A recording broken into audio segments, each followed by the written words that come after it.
السلام علیکم ورحمۃ اللہ وبرکاتہ۔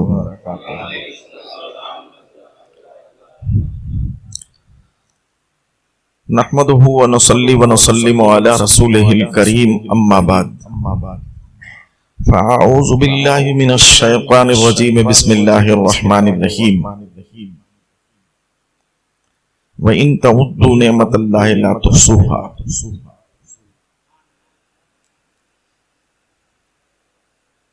آمنت باللہ صدق اللہ العظیم وبلغنا رسولہ النبی الامین المتین الکریم ونحن علی ذلک لمن الشاہدین والشاکرین فالحمد للہ رب العالمین۔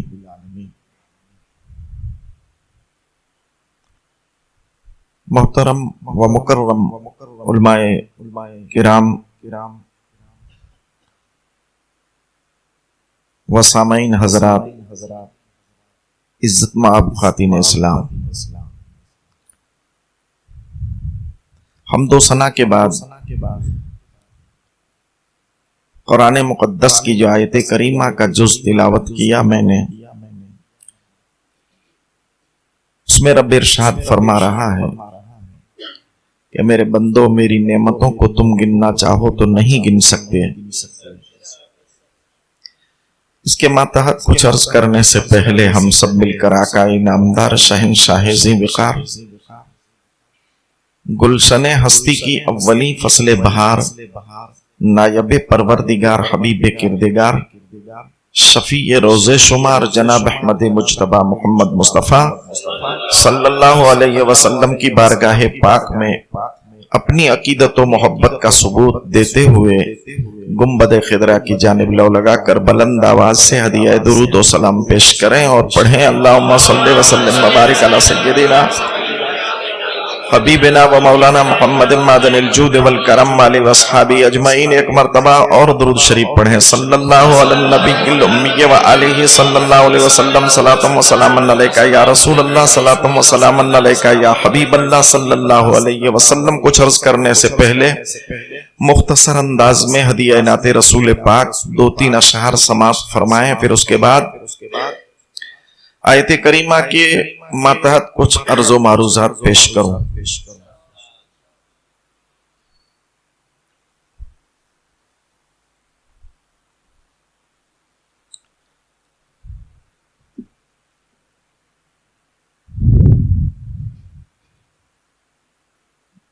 میں سجدہ کروں یا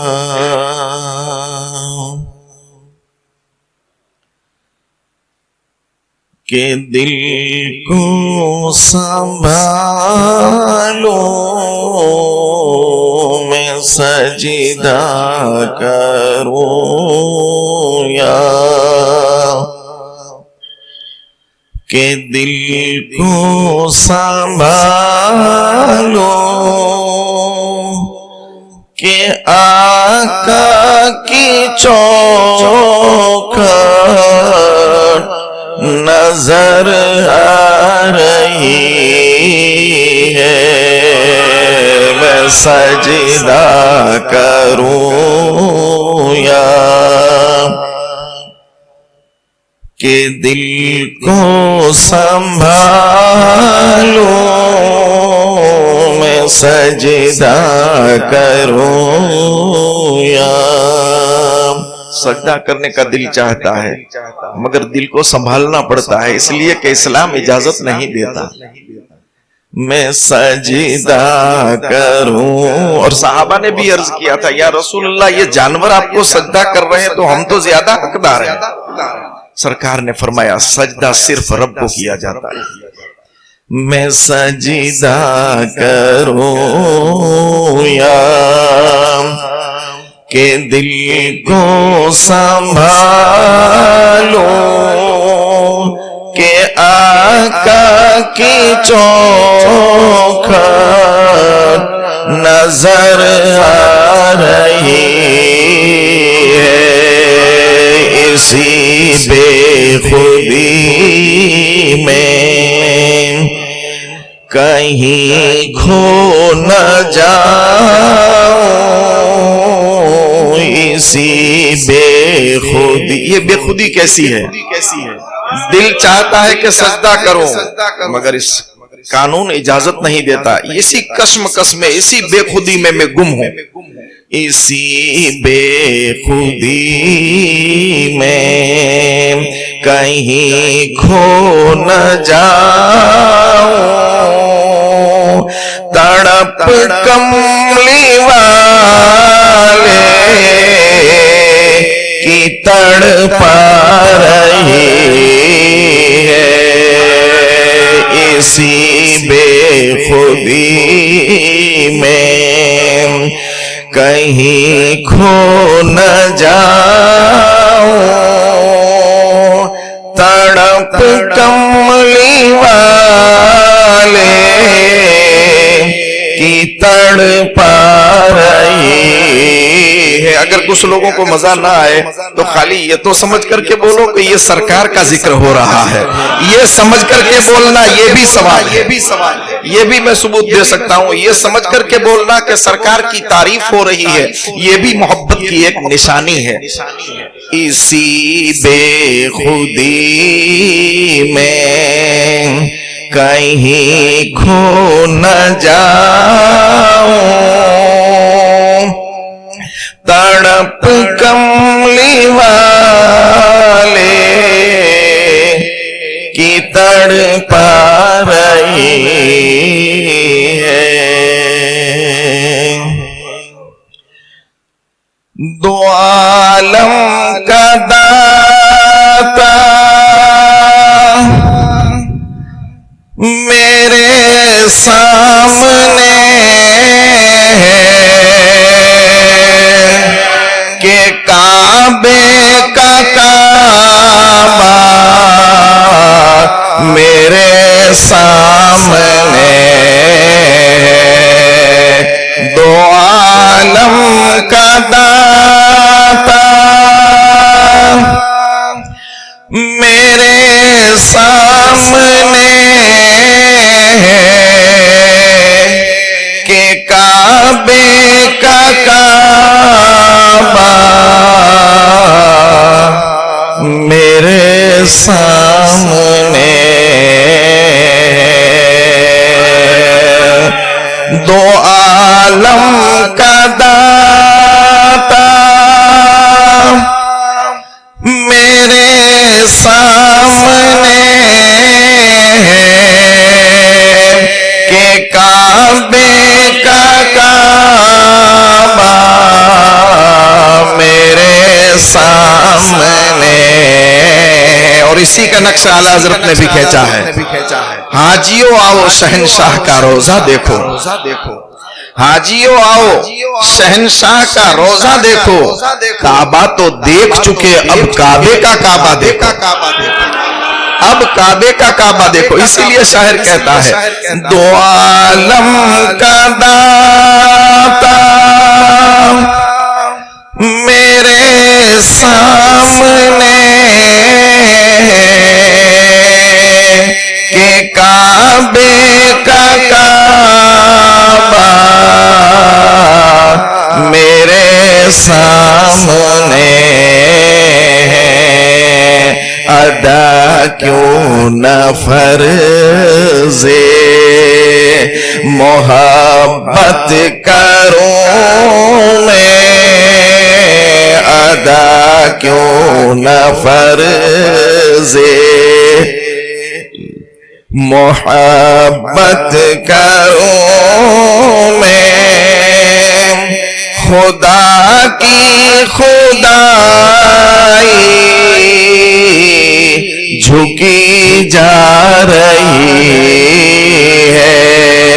میں سجدہ کروں یا کہ دل کو سنبھالوں.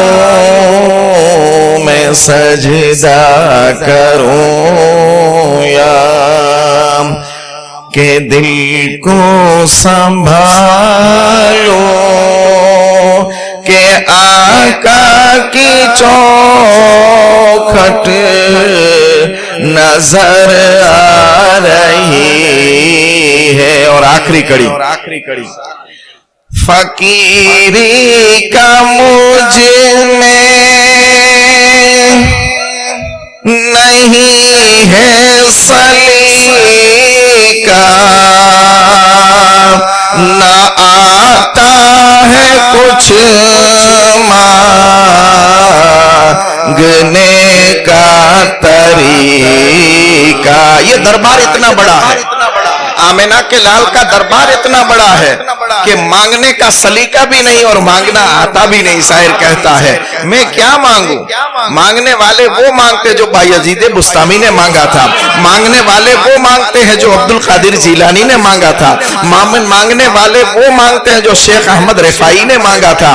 عرض کی آقا ہاتھ مبارک باہر نکالیے میں بوسہ دے دوں، تو رحمت کونین نے کرم فرماتے ہوئے اپنا دست مبارک باہر نکالا اور اس کو ہاتھ دیا۔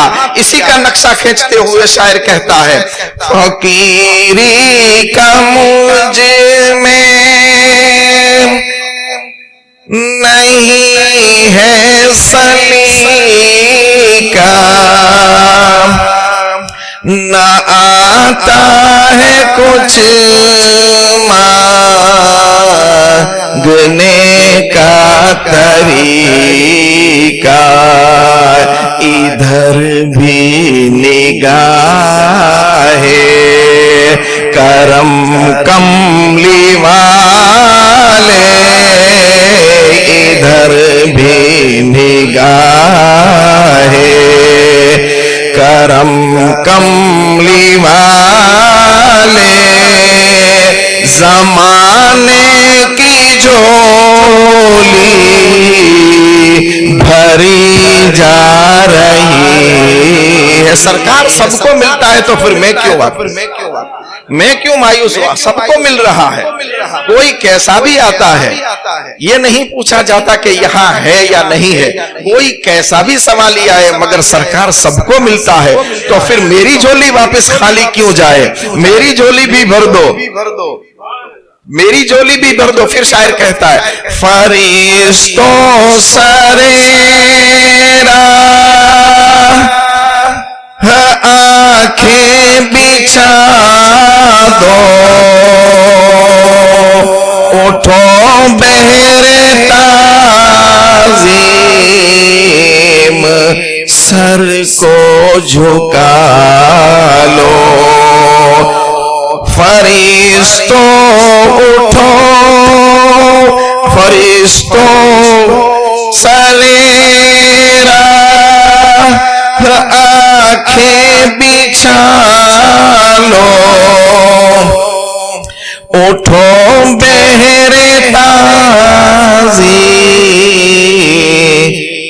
سر کو جھکا لو، خدا کہہ رہا ہے میرے دل ربا کی، خدا کہہ رہا ہے میرے دل ربا کی، وہ دیکھو سواری چلی آ رہی ہے۔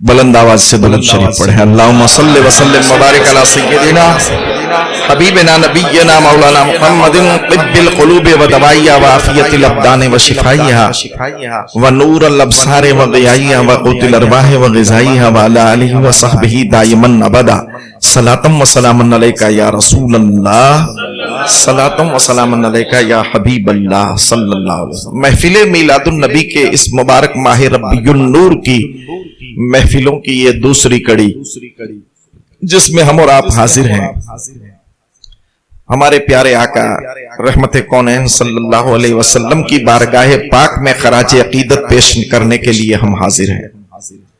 کل کی رات میں محفل میلاد النبی کے متعلق کچھ عرض و معروضات میں نے پیش کیے تھے۔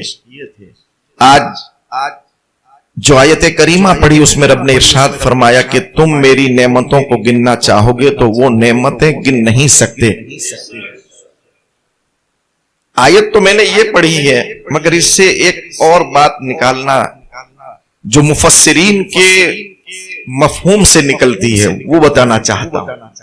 رب فرما رہا ہے کہ میری نعمتوں کو گن نہیں سکتے، مگر آج دنیا کے اندر اللہ نے اتنی نعمتیں دی ہے کہ جس کو گننا بہت مشکل ہے، یوں کہ ہو ہی نہیں سکتا۔ لا تحصوها، رب فرما رہا ہے نہیں گن سکتے، نہیں گن سکتے۔ ایک انسان کے جسم میں دیکھو تو اللہ کی کتنی نعمتیں ہیں، کتنی نعمتیں ہیں۔ جس کو کوئی کھوٹ کھاپٹ کوئی نقصان ہو اسے معلوم ہوتا ہے کہ یہ کتنی بڑی نعمت ہے۔ کسی کانے سے پوچھو کہ آنکھ کتنی بڑی نعمت ہے، کسی لنگڑے سے پوچھو کہ ہاتھ بڑی کتنی، لولے سے پوچھو کہ ہاتھ کتنی بڑی نعمت ہے، کسی لنگڑے سے پوچھو کہ پاؤں کتنی بڑی نعمت ہے، کسی بہرے سے پوچھو کہ کان کتنی بڑی نعمت ہے۔ جس کے پاس ہے اس کو اس کا اندازہ نہیں ہے۔ ایک دانت نکل جاتا ہے تو کئی ہزار روپے خرچ کرنے کے بعد اوریجنل دانت نہیں بنتا، وہ بھی ڈپلیکیٹ بنتا ہے۔ مگر رب نے ہمیں 32 دے رکھے ہیں، زبان کی حفاظت کے لیے 32 چوکیدار موجود ہے کہ اے زبان تو کنٹرول میں رہنا، ہم 32 تیرا دھیان رکھنے والے بیٹھے ہیں۔ رب نے یہ انتظام فرمایا ہے، بولنے سے پہلے 32 کی اجازت لے لو، بعد میں بولو۔ اور کان 2 خدا نے دیے ہیں، 2 مرتبہ سنو تب 1 مرتبہ بولو۔ مگر ہمارا حال عجیب ہے، ہم بولتے 2 مرتبہ ہے، سنتے 1 مرتبہ ہے۔ اجازت تو 32 کیا 1 مرتبہ بھی نہیں لیتے، جو آئے منہ میں بول دیتے ہیں۔ یاد رکھنا قیامت کے دن ہر لفظ کا جواب دینا پڑے گا، جو بولے گے اس کا جواب دینا پڑے گا۔ تو رب تبارک تعالیٰ نے دنیا میں کتنی نعمتیں پیدا کی ہے، اس کو کوئی گن نہیں سکتا۔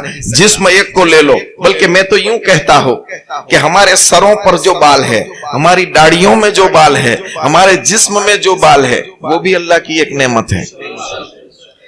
کسی گنجے سے تو پوچھ لو کہ بال کی قیمت کیا ہے۔ جب بڑی عمر ہو جائے، کسی بیماری کی وجہ سے داڑھی کے بال گر جائے تو کیسا لگتا ہے، اس سے پوچھو، اس کی داڑھی کی قیمت اس سے پوچھو۔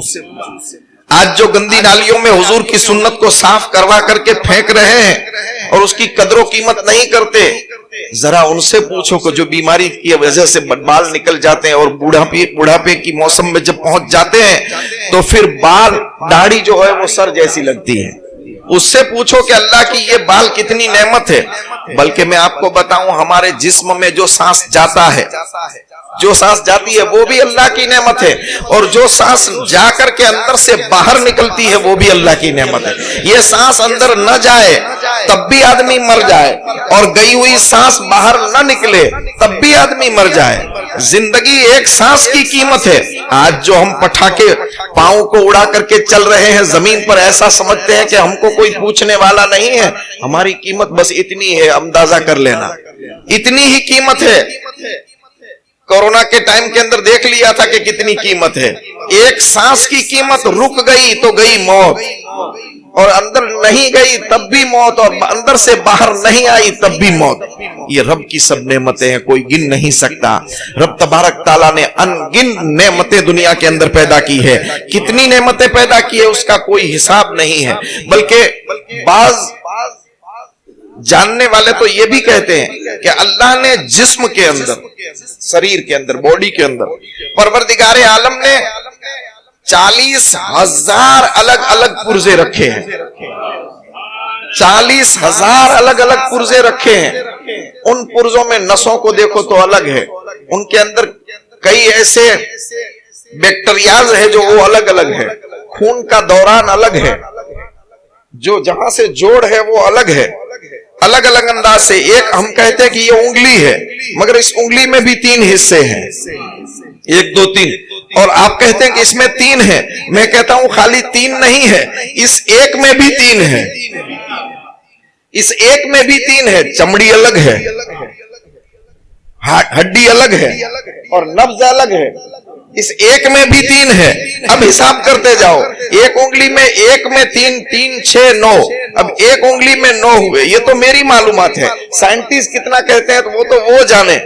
تو ایک انگلی میں جب اللہ کی اتنی نعمتیں ہیں تو پورے وجود میں اللہ کی کتنی نعمتیں ہوگی۔ رب فرما رہا ہے کہ تم میری نعمتوں کو گن نہیں سکتے، مگر میرے مولا ان نعمتوں کو نعمت بنایا کس نے؟ ان نعمتوں کو نعمت بنایا کس نے؟ یہ انگلی ہے، یہ پہلے اس کو شہادت کی انگلی کوئی نہیں کہتا تھا، یہ اللہ کی نعمت تھی، مگر لوگ اسے کیا کہتے تھے؟ سبابہ، گالی دینے والی انگلی، زیادہ بک بک کروانے والی انگلی۔ پہلے آدمی لڑتا ہے تو یہ تو ایسا ہے، تو ایسا ہے، تو ایسا ہے، تو ایسا، اس انگلی سے بولتا رہتا ہے۔ اس انگلی کو گالی دینے والی انگلی شبابہ کہا جاتا تھا، مگر میرے آقا نے جو نعمتوں کو نعمت بنانے والے ہیں، انہوں نے آ کر کے کہا کہ تو تو سبابہ نہیں ہے، تو تو شہادت کی انگلی ہے۔ مصطفیٰ نے اللہ کی جو نعمت تھی اس نعمت کو نعمت بنایا رسول کونین نے ہے۔ تو دنیا کی کوئی بھی نعمت تم گن لو، کسی بھی نعمت کو اٹھا لو، ہر نعمت اس وقت تک نعمت ہے، اس وقت نعمت ہے جب رسول کے بتائے ہوئے قانون پر چلا جائے۔ آگ ہمارے لیے نعمت ہے، مگر یہی آگ اگر گھر کے اندر لگ جائے تو جو نعمت ہے وہ زحمت بن جائے گی۔ پانی ہمارے لیے نعمت ہے، مگر یہی پانی سیلاب کی شکل میں آ جائے تو یہ ہمارے لیے زحمت بن جائے گا۔ ہوا ہمارے لیے نعمت ہے، مگر یہی ہوا اگر طوفان کی شکل اختیار کر لے تو ہمارے لیے زحمت بن جائے گی۔ اولاد ہمارے لیے نعمت ہے، مگر یہی اولاد اگر نافرمان ہو جائے تو یہی اولاد زحمت بن جاتی ہے۔ دولت اللہ کی نعمت ہے، ایسا نہیں کہ ان سے نفرت کرنا چاہیے، دولت اللہ کی نعمت ہے، مگر یہ نعمت جب تک اپنے حدود کے اندر رہے، جب تک اپنی حد کے اندر رہے دولت، تب تک وہ نعمت ہے۔ اللہ کے بتائے ہوئے رستے پر اس نعمت کو خرچ کرے تب تک تو وہ نعمت ہے، اور اگر اس رستے سے دور ہٹ کر کے خرچ کیا جائے تو وہ نعمت نہیں ہے، زحمت ہے۔ ایسے دنیا کی ہر مخلوق کے لے لو، ہر چیز کو لے لو، جو چیز اللہ نے نعمت پیدا کی ہے اس نعمت کو نعمت بنایا کس نے ہے؟ وہ آمنہ کے لال نے بنایا ہے۔ مرد نعمت ہے، عورت نعمت ہے، جوان نعمت ہے، بوڑھا نعمت ہے، بچپنا نعمت ہے، جوانی نعمت ہے، بڑھاپا نعمت ہے، مگر اسی بچپنے کو بچپنا بنایا کس نے؟ بے مثال آمنہ کے لال نے بنایا۔ اسی جوانی کو بے مثال جوانی بنایا کس نے؟ مصطفیٰ جان رحمت نے بنایا۔ اسی بڑھاپے کو کامیاب بڑھاپا بنایا کس نے؟ مصطفیٰ جان رحمت نے بنایا۔ تو کوئی بھی نعمت دنیا کی لے لو، ہر نعمت کو نعمت اور رحمت بنانے والے مصطفیٰ جان رحمت کی ذات پاک ہے۔ اور آج کی تاریخ میں، آج کے اس مہینے کے اندر ہمیں اسی نعمت بے مثال کا ذکر کرنا ہے، اسی نعمت بے مثال کا ذکر کرنا ہے جو دوسری نعمتوں کو بھی نعمت بناتے ہیں۔ یہاں پر میں ایک بات آپ کو بتاؤں کہ اللہ تعالیٰ نے زمین پیدا کی، اللہ نے آسمان بھی پیدا کیا، سب مخلوق اللہ نے خلق کی، تخلیق کی۔ یہ زمین خدا نے پیدا کی، مگر کیا ہر زمین برابر ہے؟ نہیں ہے، ہر زمین برابر۔ اور اگر ہر زمین برابر ہوتی تو پھر مسجد کو اللہ کا گھر کیوں کہا جاتا؟ ہر زمین برابر ہوتی تو عرفات کے میدان کو عرفات کیوں کہا جاتا؟ پیپڑیا راج کے میدان میں نہیں حج ہو سکتی تھی؟ ہر زمین برابر نہیں۔ مزدلفہ کو مزدلفہ کیوں، مینا کو مینا کیوں، صفا مروہ کو صفا مروہ کیوں؟ یہ زمین ہے اللہ کی پیدا کی ہوئی، مگر ہر زمین برابر نہیں، ہر زمین برابر نہیں۔ پہاڑ اللہ نے پیدا کیے، مگر ہر پہاڑ برابر نہیں۔ آبو بھی ہے، ہمالیہ بھی ہے، گرنار بھی ہے، سب پہاڑ الگ الگ ہے۔ بڑے اونچے سرب فلک پہاڑ نظر آ رہے ہیں، مگر ہر پہاڑ بھی برابر نہیں۔ پہاڑ بڑے اونچے اونچے ہیں، مگر رب نے کسی کسی پہاڑ کی قسم بھی ارشاد فرمائی ہے۔ کہیں کہیں قرآن میں ان کا ذکر بھی فرمایا ہے۔ رب فرما رہا ان الصفا والمروہ من شعائر اللہ، صفا مروہ اللہ کی نشانیوں میں سے ایک نشانی ہے۔ کیوں نشانی ہے؟ کیا اس کے اندر کوئی بڑائی ہے؟ کوئی اتنا اونچا پہاڑ ہے؟ یا کوئی دکھنے میں خوبصورت ہے؟ یا کوئی اور خوبی ہے؟ نہیں، یہ نہیں ہے۔ پہاڑ سب پہاڑ ہے، مگر اس پہاڑ کو کسی اللہ کے محبوب بندے یا بندی سے نسبت ہے، اس لیے یہ پہاڑ بے مثال ہے۔ ایسے پانی سب پانی ہے، پانی سب پانی ہے، کنویں کا بھی پانی، تالاب کا بھی پانی، ڈیم کا بھی پانی، ندی کا بھی پانی، دریا کا بھی پانی، مٹکے کا بھی پانی، چلو کا بھی پانی، سب پانی ہے۔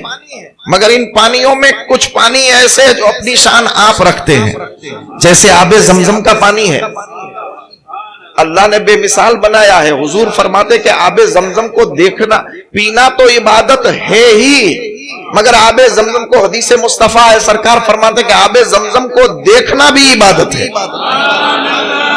آب زمزم کو دیکھنا بھی عبادت ہے۔ اب میں تمہیں بتانا چاہتا ہوں کہ آب زمزم کو دیکھنا عبادت ہے، پینا تو عبادت ہے ہی، مگر دنیا میں ایک پانی ایسا ہے جو آب زمزم سے بھی افضل ہے۔ ایک پانی ایسا آیا ہے جو آب زمزم سے بھی افضل ہے۔ وہ پانی کون سا ہے؟ مصطفیٰ کی انگلیوں سے جو پانی نکلا تھا، وہ پانی آب زمزم سے بھی افضل ہے۔ مجھے بتاؤ، آب زمزم کو پینے والا حاجی بنتا ہے، مصطفیٰ کی انگلیوں سے جو پانی نکلا تھا اس کو پینے والا کیا بنا ہوا ہوگا؟ اس لیے پانی سب پانی ہے، مگر سب پانی برابر نہیں ہے۔ بیٹے سب بیٹے ہیں، مگر سب بیٹے برابر نہیں ہے۔ ہاتھوں کی انگلیاں سب انگلیاں ہیں، مگر سب انگلیاں برابر نہیں ہے۔ انسان سب انسان ہے، مگر سب انسان برابر نہیں ہے۔ مہینے سب مہینے ہیں، مگر سب مہینے برابر نہیں ہے۔ اللہ نے 12 مہینوں میں ایک مہینے کو وہ فضیلت عطا فرمائی ہے کہ اس کی ایک رات کے لیے رب فرما رہا ہے کہ لیلۃ القدر خیر من الف شہر، لیلۃ القدر 1000 مہینوں سے بہتر ہے، 83 سال سے بھی زیادہ بہتر ہے۔ اے میرے مولا، یہ موسم، یہ رمضان المبارک کی ایک رات میں ایسا کیا خاص تو نے رکھا ہے کہ جس کو 83 سال سے بھی زیادہ افضل بتا رہا ہے؟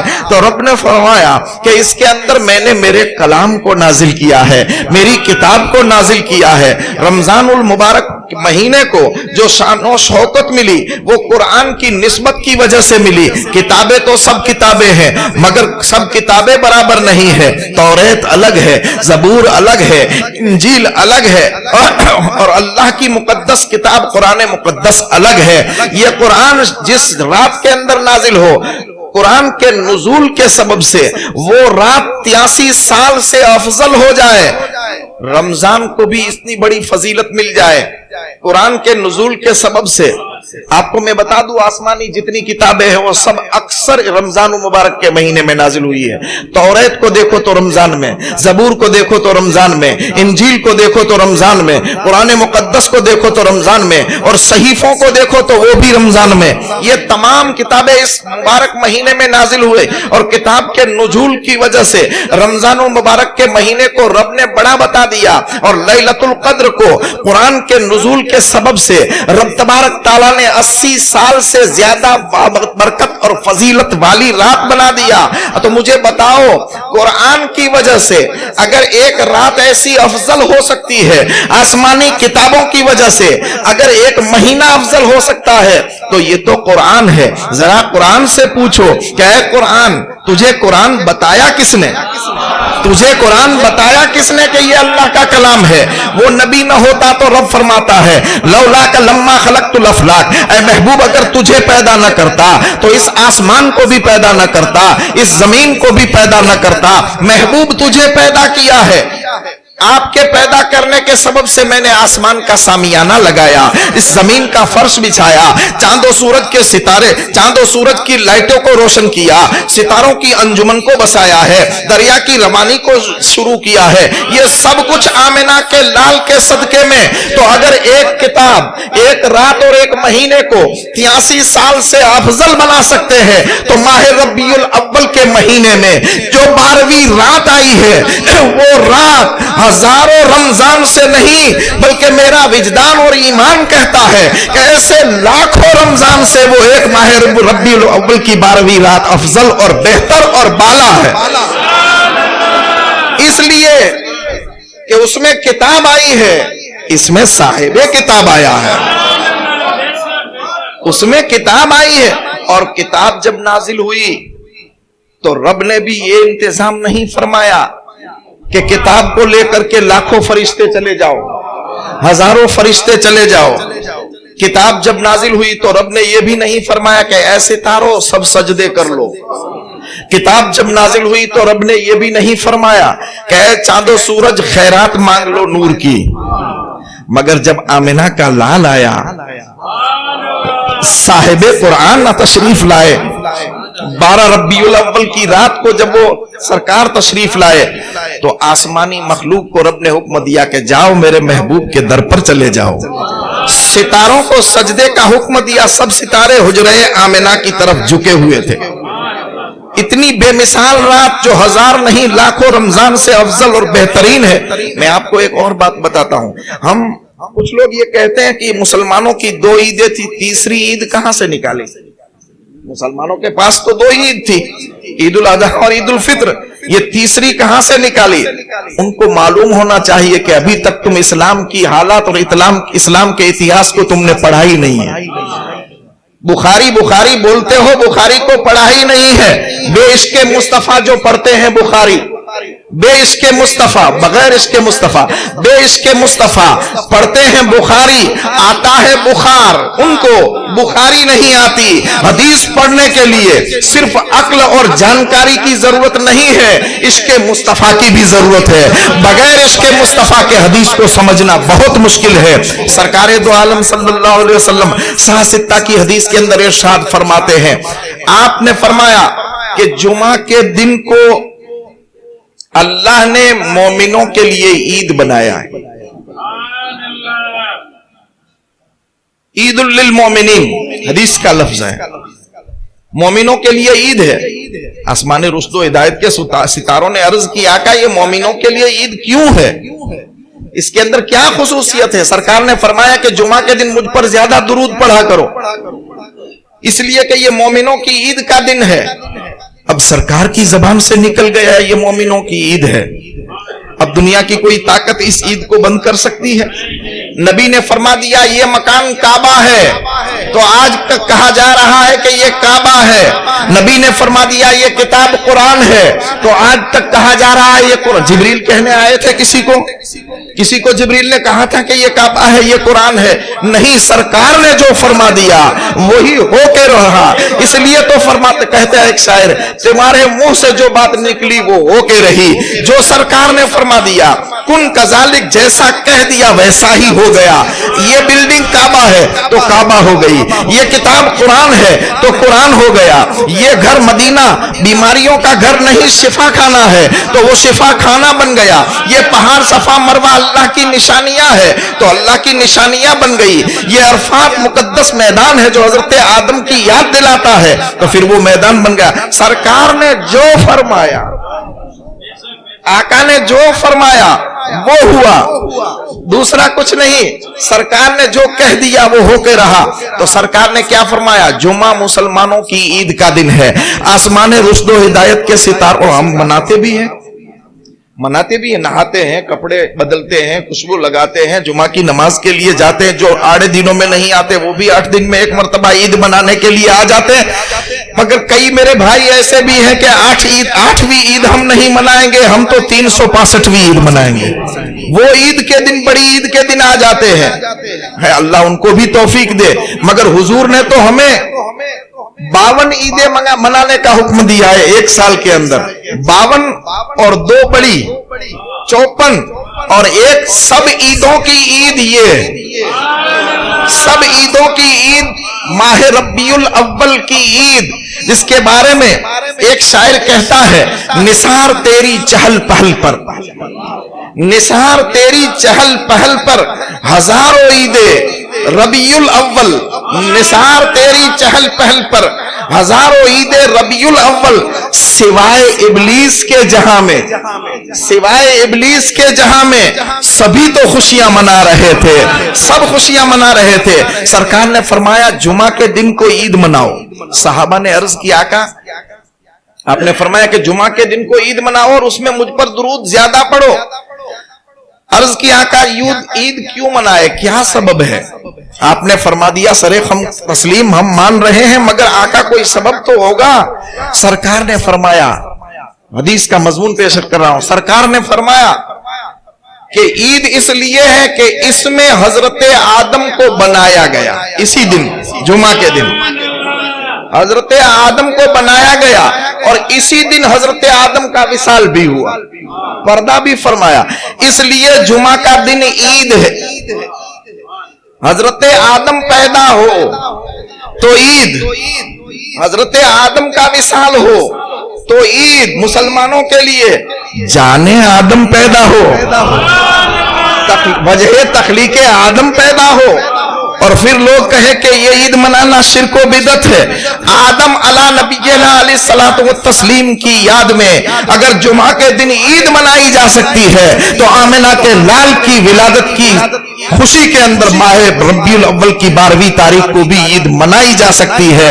اور دوسری بات میں آپ کو بتاؤں, امام عشق و محبت امام احمد رضا خان فاضل بریلوی علیہ رحمت و رضوان نے اپنے فتاوی رضویہ کے اندر ارشاد فرمایا ہے کہ امام احمد بن حنبل سے پوچھا گیا.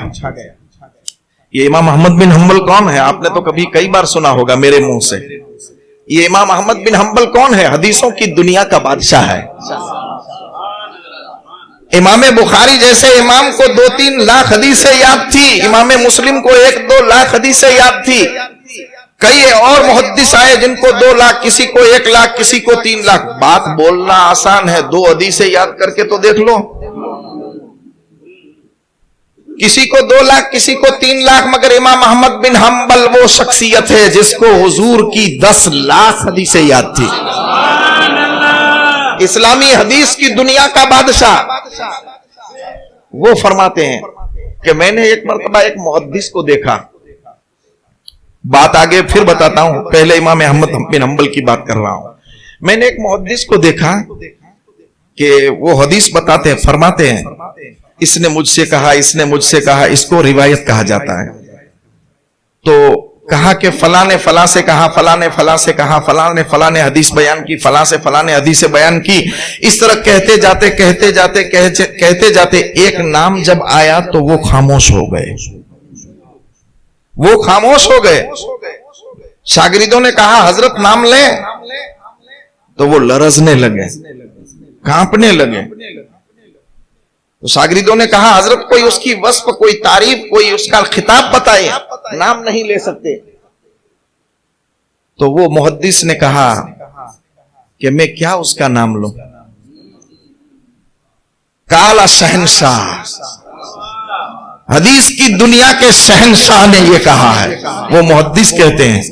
تو پھر امام احمد بن حنبل کہتے ہیں کہ ہم نے پوچھا کہ حضرت وہ حدیث کی دنیا کا شہنشاہ کون ہے؟ امام احمد بن حنبل کو 10 لاکھ حدیثیں یاد تھی, حدیث کی دنیا کا بادشاہ کہا جاتا ہے. تو مجھے بتاؤ اس کے استاذ کا استاذ, حدیثوں کی دنیا کا شہنشاہ کون ہوگا؟ وہ اور کوئی نہیں ہے, ہم حنفیوں کے امام اعظم ابو حنیفہ کی ذات ہے, جس نے اس امام اعظم نے, جس کی شان یہ ہے کہ دنیا میں کسی نے 1 مرتبہ خدا کا دیدار کیا خواب میں, کسی نے 2 مرتبہ خواب میں خدا کا دیدار کیا. امام اعظم وہ شخصیت ہے جس نے اپنی زندگی میں اللہ کا خواب میں 100 مرتبہ دیدار کیا ہے. وہ امام اعظم ابو حنیفہ. تو یہ امام احمد بن حنبل کے حوالے سے امام عشق و محبت فرماتے ہیں اپنے فتاوی رضویہ کے اندر کہ امام احمد بن حنبل نے فرمایا ہے کہ جمعہ کی عید اس لیے مسلمانوں کو منانے کا حکم ہے. حدیث کی روشنی میں یہ بھی مسند امام احمد بن حنبل کا بھی یہ قول ہے. آپ فرماتے ہیں کہ اس لیے منانے کا حکم ہے کہ جمعہ کے دن نور مصطفیٰ حضرت عبداللہ کی پیشانی سے منتقل ہو کر, تبدیل ہو کر, نور مصطفیٰ منتقل ہو کر شکم آمنہ میں آیا. شکم آمنہ میں آیا, اس لیے بھی جمعہ مسلمانوں کے لیے عید کا دن ہے. تو اگر نور مصطفیٰ منتقل ہو کر حضرت عبداللہ کی پیشانی سے حضرت آمنہ کے شکم میں آئے اس دن عید ہو سکتی ہے، تو وہ نور سراپا دنیا میں جب جلواگر ہو 12ویں تاریخ کو، تو اس دن پھر عید میلاد النبی کیوں نہیں ہو سکتی ہے؟ وہ ہمارے لیے ہزاروں عیدوں سے عید ہے، ہزاروں عیدوں کی عید ہے۔ اسی لیے شاعر نے کہا نثار تیری چہل پہل پر ہزاروں عید ربیع الاول، سوائے ابلیس کے جہاں میں سبھی تو خوشیاں منا رہے تھے، بصد انداز یکتائی بغایت شان زیبائی، امی بن کر امانت آمنہ کی گود میں آئی۔ یہ امانت کون تھی؟ یہ آمنہ کا لال تھا۔ اور یہ آمنہ کون ہے؟ یہ حضرت آمنہ کون ہے؟ ہم تو جانتے ہیں کہ ہمارے پیارے آقا رحمت کونین جناب محمد الرسول اللہ صلی اللہ علیہ وسلم کی والدہ ہے، ماں ہے۔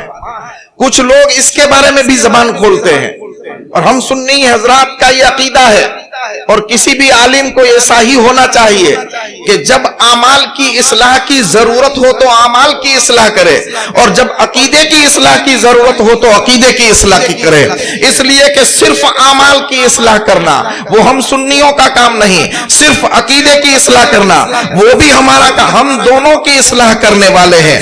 اور منافق بھی دو پرکار کے ہوتے ہیں، دو قسم کے ہوتے ہیں، ایک منافق عملی، ایک منافق عملی اور ایک منافق اعتقادی۔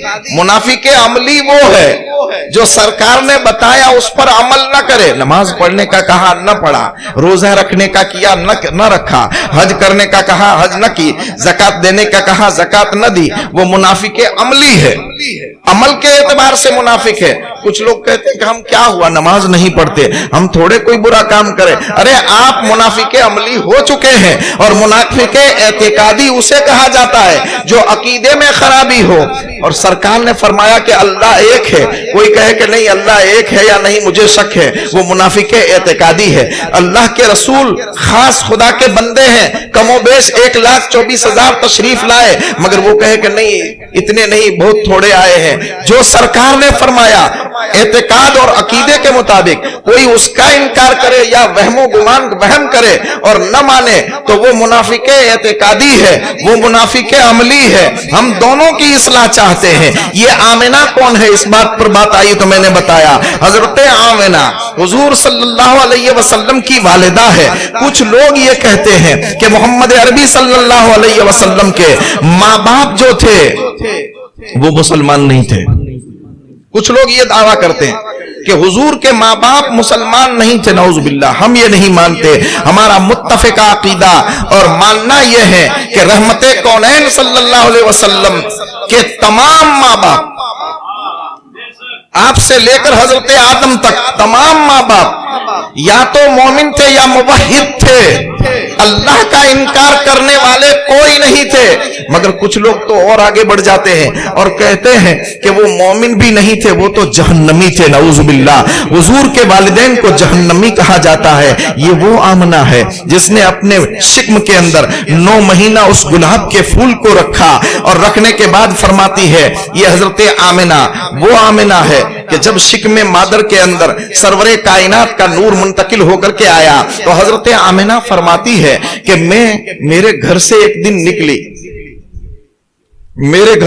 نکلی پانی کے بھرنے کے ارادے سے، ہاتھ میں مٹکی تھی، جب کنویں کی طرف جا رہی تھی تو میرے پاؤں کے نیچے جو زمین کا حصہ آتا تھا، جو کنکر آتا تھا، جو چھوٹا کنکر آتا تھا یا بڑا کنکر آتا تھا، ہر کنکر یہ کہتا تھا الصلاۃ والسلام علیکہ یا رسول اللہ، الصلاۃ والسلام علیکہ یا حبیب اللہ۔ پھر آپ فرماتی ہے کہ میرے پیچھے بکریاں آ رہی تھی، مکے کی بکریاں پیچھے پیچھے چلی آ رہی تھی، میں نے سنا کہ وہ بکریاں بھی زبان حال سے کہتی ہے الصلاۃ والسلام علیکہ یا رسول اللہ، الصلاۃ والسلام علیکہ یا حبیب اللہ۔ حضرت آمنہ فرماتے کہ میں سوچ میں پڑ گئی یہ کیا ہوا ہے، سب میری طرف دیکھ کر کے یہ بول رہے ہیں، کچھ ہو تو نہیں گیا، مجھ پر کسی نے کچھ کر تو نہیں دیا۔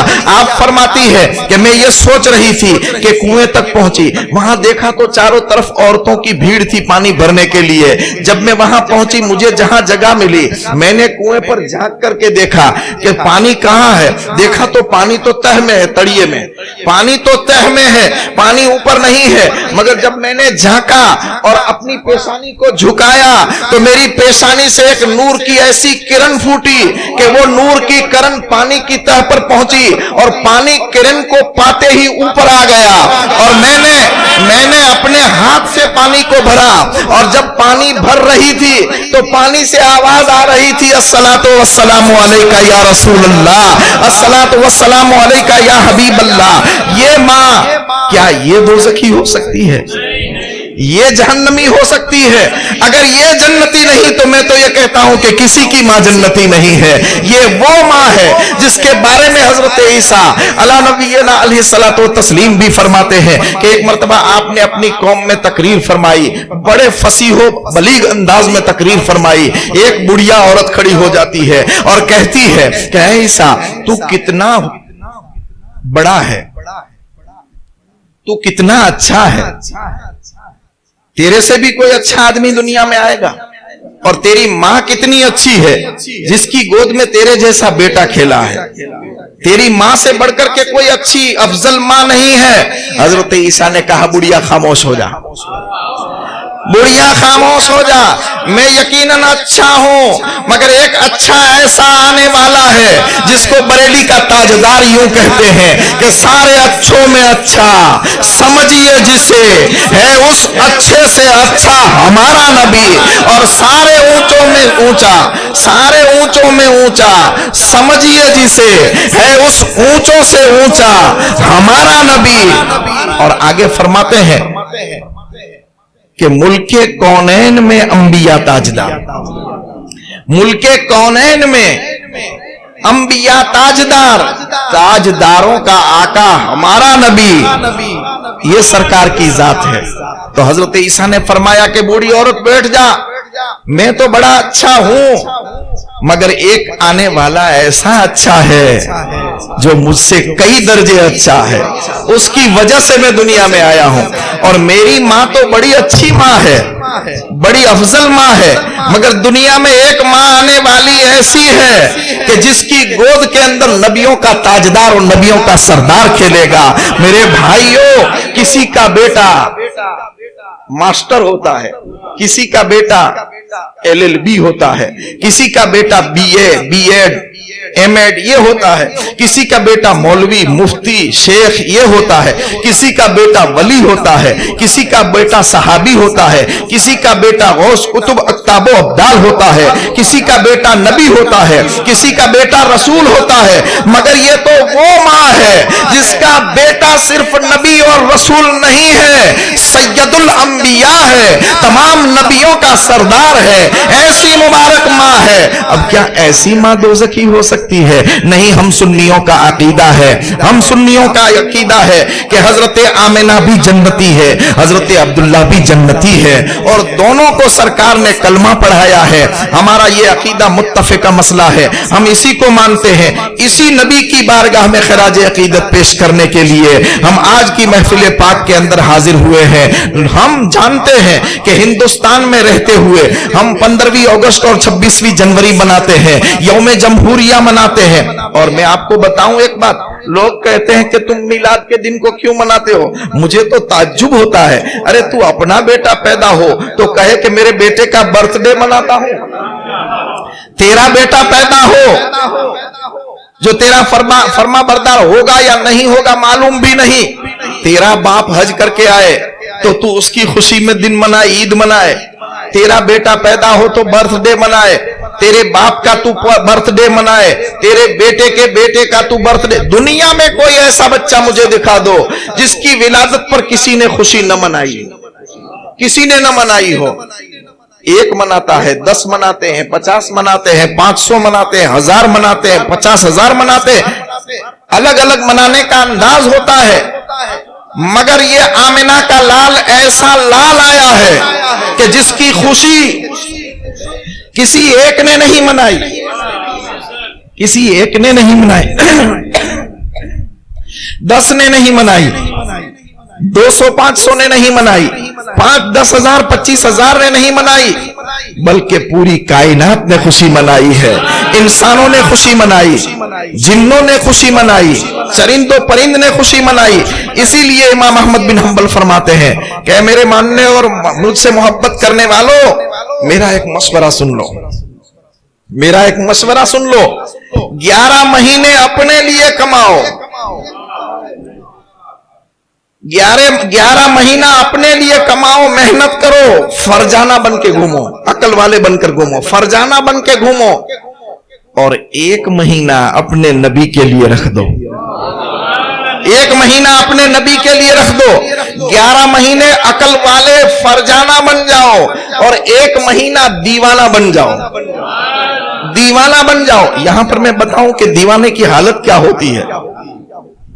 دیوانے کی حالت کیا ہوتی ہے؟ لاکھوں روپیہ کا کپڑا جو پہن کے چلتا ہے اس کو کوئی نہیں دیکھتا ہے. بازار کے اندر آپ نکلیں گے تو آپ کے آگے 10,000 کا جوڑ پہنا ہوا کوئی آدمی نکلے گا تو کوئی اس کی طرف دیکھتا بھی نہیں ہوگا. 2-3 آدمی بلائیں گے, بھائی بھلا سیٹ صاحب بھلا آئے وہ یہ بس. مگر ایک دیوانہ پھٹا ٹوٹا پرانا کپڑا پہن کر کے جب راستے میں سے نکلتا ہے تو مالدار بھی کہتا ہے دیکھو دیوانہ جا رہا ہے, ڈگری والا بھی کہتا ہے دیکھو دیوانہ جا رہا ہے, سب کوئی بڑا کہتا ہے دیکھو دیوانہ جا رہا ہے, چھوٹا کہتا ہے دیکھو دیوانہ جا رہا ہے. ارے دیوانہ بھی ہے تو کس کا دیوانہ؟ لوگ ہمیں اگر دیوانہ کہیں گے تو کس کا دیوانہ کہیں گے؟ مصطفیٰ کا دیوانہ کہیں گے. اور مصطفیٰ کی دیوانگی کو دنیا نے سمجھا کیا ہے؟ بلال سے پوچھو کہ دیوانگی مصطفیٰ ہے کیا, اویس سے پوچھو کہ دیوانگی مصطفیٰ ہے کیا, ابو بکر و عمر سے پوچھو کہ دیوانگی مصطفیٰ ہے کیا. 11 مہینے فرزانہ بن جاؤ اور 1 مہینہ دیوانہ بن جاؤ. سرکار کی بارگاہ میں لٹاؤ, بے حساب خرچ کرو, بے حساب اپنا وقت دو, اور یاد رکھنا مصطفیٰ کی ولادت کی خوشی میں تم جو کرو گے میرا اللہ کبھی تمہارا وہ رائگاں نہیں جانے دے گا. 1 روپیہ خرچ کرو گے تو صدیق اکبر فرماتے ہیں, نعمت الکبریٰ کی حدیث ہے جس کے راوی جو حضرت علامہ جلال الدین سیوطی خاتم الحفاظ فرماتے ہیں. علامہ جلال الدین سیوطی کون ہے آپ شاید جانتے ہیں. وہ جلال الدین ہے کہ جس کو حضور کا دیدار جاگتے میں 72 مرتبہ ہوا ہے. ان کی زندگی میں حضور کا دیدار خواب میں نہیں, سونے میں نہیں, جاگتے میں 72 مرتبہ ہوا ہے. وہ امام جلال الدین سیوطی جب جاگتے میں دیدار ہوا تو 1 مرتبہ دیدار ہوا, سرور کائنات کی بارگاہ میں قدموں میں گر گئے, یا رسول اللہ میں سیوطی ہوں. سرکار فرماتے میں جانتا ہوں, میں جانتا ہوں آقا ایک چیز ستا رہی ہے. آپ نے فرمایا سیوطی بول کیا کہتا ہے؟ عرض کیا آقا مجھے کئی دنوں سے ایک سوال میرے دل کے اندر خلش کر کے پریشان کر رہا ہے. وہ سوال یہ ہے کہ یا رسول اللہ میں جنتی ہوں یا نہیں, میں جنتی ہوں یا نہیں. سوال پوچھا, سرکار نے فرمایا سیوطی یہ چہرہ کسی جہنمی کو دکھایا جاتا ہے؟ میں نے تجھے 72 مرتبہ دکھایا, جب تو جنتی ہے اسی لیے تو دکھایا ہے. سرکار نے جب یہ فرمایا تو علامہ سیوطی نے دوسری مرتبہ عرض کیا کہ ایک اور سوال ہے. سرکار جہاں اس سوال کا جواب دینے میں عنایت فرمائیے وہاں ایک اور سوال بھی فرما دے. آپ نے فرمایا سیوطی کیا کہنا چاہتا ہے؟ عرض کیا آقا مالک جنت نے فرما دیا تو جنتی ہے تو اب یقین ہے کہ میں جنتی ہوں, اس لیے کہ میں تو مالک ہی کہوں گا کہ ہو مالک کے حبیب, یعنی محبوب و محب میں نہیں میرا تیرا. آپ تو جنت کے مالک ہے, رب خالق ہے, مصطفیٰ مالک ہے. اسی لیے تو ڈاکٹر اقبال کہتے ہیں تماشا تو دیکھو, تماشا تو دیکھو کہ دوزخ کی آتش, تماشا تو دیکھو کہ دوزخ کی آتش لگائے خدا اور بجھائے محمد, لگائے خدا اور بجھائے محمد. مالک ہے جنت کے, رب نے مالک بنا دیا ہے. تو سیوطی فرماتے ہیں کہ آقا جنت کے مالک نے کہہ دیا ہے کہ میں جنتی ہوں تو میں جنتی ہوں. مگر سرکار ایک سوال ہے, وہ یہ ہے کہ میں جنت میں جاؤں گا آپ کے قدموں کی برکت سے, یقیناً جنت میں جاؤں گا, اب مجھے یقین ہے کہ میں جنت میں جاؤں. مگر آقا حساب کے بعد جاؤں گا یا حساب سے پہلے چلا جاؤں گا؟ سرکار نے فرمایا حساب کے بعد نہیں, وہ اور ہوں گے جو حساب کے بعد جائیں گے. سیوطی تو میرا اتنا محبت کرنے والا ہے کہ میں تجھے بغیر حساب کے جنت میں بھیج دوں گا۔ وہ علامہ جلال الدین سیوطی فرماتے ہیں کہ صدیق اکبر کا قول ہے کہ تم میلاد النبی کی خوشی میں 1 روپیہ خرچ کرو۔ 1 روپیہ، 1 روپیہ کیا قیمت ہے روپیے کی؟ 10 روپیے کی آج تو کوئی قیمت نہیں، 5 منٹ میں منہ میں چبا کے پھینک دیتے ہیں۔ 10 روپیے کی کوئی قیمت نہیں ہے۔ 1 روپیہ میلاد النبی کی بارگاہ میں سرکار کی ولادت کی خوشی میں خرچ کرو تو صدیق اکبر فرماتے ہیں کہ جو میلاد النبی کی خوشی میں 1 روپیہ خرچ کرے، سرکار صدیق اکبر فرماتے ہیں کہ جنت میں وہ میرے ساتھ ہوگا، جنت میں وہ میرے ساتھ ہوگا۔ تو جو 100 روپے خرچ کرے، جو 5000 روپے خرچ کرے، جو اپنی زندگی خرچ کرے، جو بیٹھ کر 2 گھنٹے خرچ کرے، جو خوشی منا کر جنڈیاں لگائے، جو نئے کپڑے پہنے، جو خوشبو لگائے، جو اولاد پر خرچہ کرے، جو اپنے غلاموں پر خرچہ کرے، جو اپنے رشتہ داروں پر خوشی منائے، جو اپنے گھروں کو کمکموں سے سجائے، جو اپنے گھروں کو بلبوں سے سجائے، جو اپنی سڑکوں کو خوشی منا کر کے سجائے، جتنی جس پرکار سے جائز خوشی ہے وہ کرے تو 1 روپیے سے زیادہ ہوگی، اور وہ ہر کوئی صدیق اکبر کے ساتھ جنت میں ہوگے۔ اللہ تعالی ہمیں توفیق عطا فرمائے کہ میلاد النبی کی خوشی ہمیشہ ہم مناتے رہے۔ وما علینا الا البلاغ۔ السلام علیکم۔